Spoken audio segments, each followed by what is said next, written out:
Welcome everyone to our postgame press conference following Murray State's unfortunate loss to Indiana State, I should say, by a score of 82-71. Our first guest is Caitlin Young. She led the team scoring with 24 points and also added herself 10 rebounds. Questions for Caitlin? Looked like it took you a little long to get going tonight. What was going on in the first half? Were they doing something defensively or what?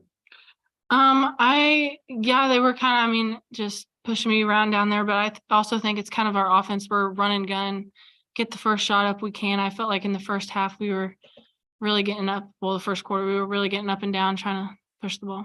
Looked like 31 for them was giving you a little trouble with her size in the first half. What were you doing in the second half that you're able to operate a little better? I really think I was just posting harder, just trying to get into her more than just let her try to get around me. And you started getting fouls on. Yeah. You guys started the season 10-4 and you're 11-11 now. What, if you have an explanation, what do you think it is right now? I really couldn't tell you. Obviously it just switched like that, just out of the blue. We've tried to change the way we've played, try to get more shots up. But I think it really comes down to defense. Yeah. Do you think maybe the change of conference is finally starting to catch up to you guys maybe a little bit? Yeah, it's also like our first time playing teams. It's not like we're in the OVC. We know who we are playing, but like now that we're starting to play teams the second time now, we kind of have more of an understanding. You got 48 hours. What do y'all need to do to get this thing figured out for Sunday? Really just lock in on scout on defense, really. Thank you, Caitlin.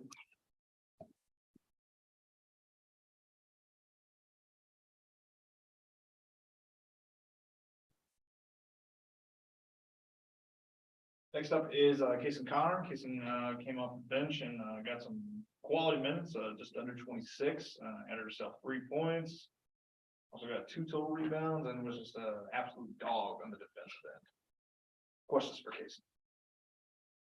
Y'all kept trying to press them, but I don't think y'all had a single turnover on that. Were they just able to stay calm or what? The press is something new that we've put in just to try to make a change. So I think it can only go up from here. We haven't had a lot of reps on it in practice, and so we're still trying to learn our spot and learn how to work with each other through that. So I think that's something that's only going to get better from here. It's got to be a hard situation here. Yes, sir. Sunday wise, only 48 hours ahead. What do y'all need to do to get this thing turned around?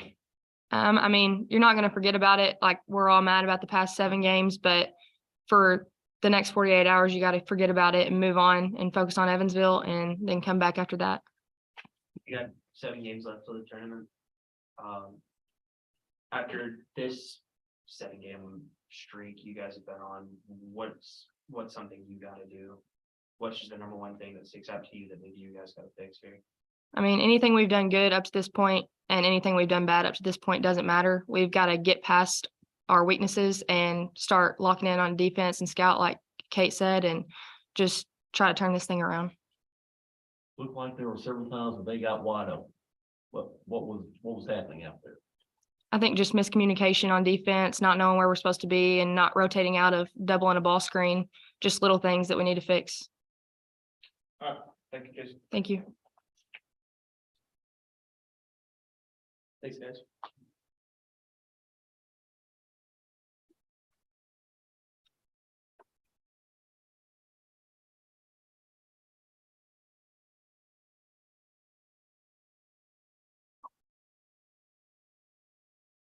And we'll wrap things up with head coach Shelton and her coach to first thoughts on the game. Credit to Indiana State. They outplayed us in every way. They were locked in. They played with a sense of urgency.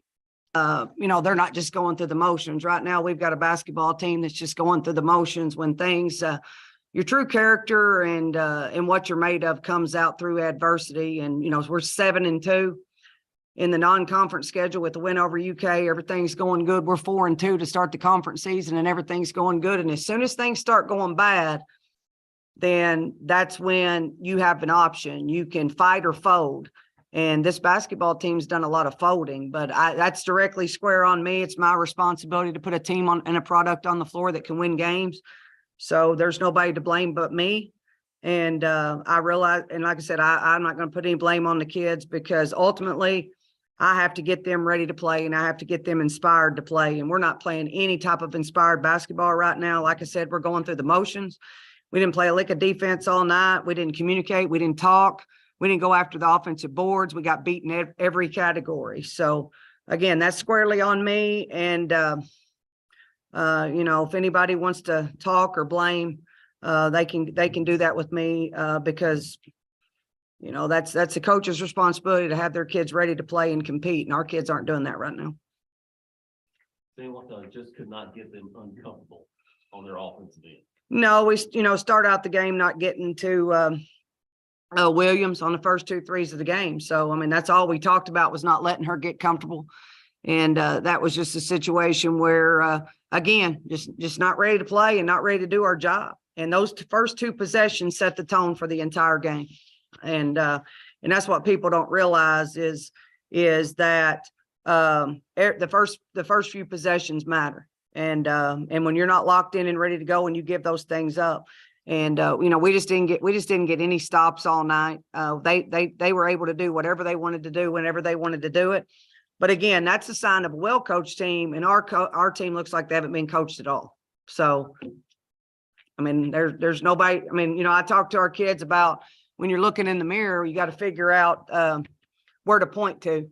You know, are you pointing blame, or are you turning the finger to yourself? And all I can do is turn the finger to myself, because we are not a well-coached team in any way right now.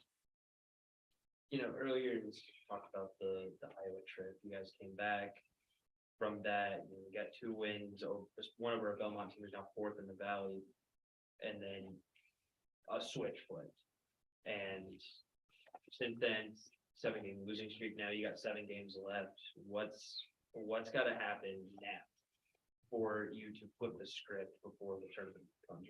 I mean, I think we have to figure out what we want to make out of the rest of the season. I mean, you have to have a sense of urgency. You have to play hard. You have to be willing to communicate. You have to be willing to put it all on the line for each other. And we just don't have that right now. Again, I don't know what changed in the span of 3 weeks, but it has. And, you know, again, nobody to blame but myself for not figuring it out. I mean, we're continuing to work. I thought we played hard last week, and that's what I don't understand. Is like, we played really hard on the road and played well at times and competed. And then we come home and we don't compete at all. And I mean, these people in town continue to come watch these kids play, and we won't even play hard for them. And, you know, and that's the thing that I have a problem with. I mean, it's embarrassing, and it's not what we built this program to be about. And so, I mean, like I said, I'm the head of the ship, and I'm not doing a good enough job. So I've got to figure something out, because we're a long way from getting this right. Something that really struck me during this game, y'all had a huge lead in assists throughout this ball game. You were up like 12-5 early, and you're trailing. Is that them doing dribble drive and scoring off individual plays? Yeah, I mean, straight line drives to the basket. I mean, we refuse to sit down and guard anybody. I mean, you know, they go to the basket, they lay the ball in, we don't block out, they put in a offensive rebound, we don't switch or we don't communicate off a ball screen, they get open shot. And but again, you know, those are things that good teams do. There are so many winning plays that take place for teams to win on both sides of the ball. We don't make any of those winning plays anymore. And I mean, I'm baffled at why, because I don't get it. You know, all we've done is pump belief into these kids, that we believe in them. We haven't given up on them. And, but you know, it's just like, again, we got in this conference and it got hard, and there was a big letdown. And I know some of our kids have had a mental letdown because of what might have been, you know, if this hadn't happened. And that's no excuse, but it's reality. I mean, there's, it's reality that our kids are like, this sucks. But this is what it is. And so, but we have shown ourselves to fold instead of fight. And if we'd have gone out and we'd have played hard tonight, and we'd have competed and we lost, I can live with that. But the way we showed ourselves tonight is unacceptable. And again, John, you know me well enough to know I'll take the blame for it. I'll go back and see if I can fix it. But I just think that, we have allowed too many excuses to creep into our mind that this is the expectation now. So the expectation to win a conference, the expectation is, well, this is hard and this is harder than we thought it would be. And we weren't really prepared for this. And so we're going to fold to it. And it's just not my personality. And I have better expectations for the way we represent ourselves to represent this university. And so, I mean, I'm not getting it done. Y'all good? Yes. All right. Thank you. Thank you.